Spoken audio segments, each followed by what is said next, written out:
આગટુ મામાની આરસીએફનું કર્યું મુહૂર્ત અને આરોર કર્યા મેલડીમાના દર્શન. આપણે ડાયરા તરફ નહીં મંદિર તરફ જવાનું હતું, કારણ કે પેલા મંદિરના દર્શન કરવાના. અંદર જોયું તો બહુ પબ્લિક હતું, ફોટા જ પડતા. કમેન્ટમાં લખી દેજો જય મેલડીમાં. જોરદાર દર્શન કરેલું. મંદિરમાં ફૂલ એટલા બધા લકડતા ને સુગંધ આવતી જ નકરી. આ છે મેલડીમાનું મંદિર. રિવાજ પ્રમાણે આપણે ચા તો લેવી જ પડે, ના પાછી ચા પી લીધી. પછી ફૂટનો આખો સેલ્ફી ઝોન બનાવેલો હતો. પછી તમે ભાઈ ડાયરા તરફ. આ છે ડાયરાનું લોકેશન જોવો. ડાયરામાં ગરમી બહુ થતી હતી ને એટલે અમે મંગાવી લીધો પંખો અને ફૂલ પવન ખાધો. તો આખી રાત જમણવાર ચાલુ રાખવાનું છે. તો ડીશ લઈને બેસી જાય જમવા. पार्टी पी रही है दबा के गर्मा गर्म चाय.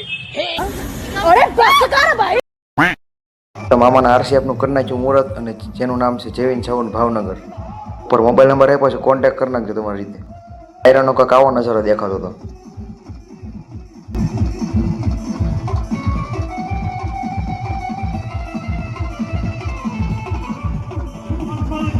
સારું લાગ્યો હોય તો ફોલો અને કમેન્ટ કરતા જજો, અને લાઈક તો કરતા જ દેજો.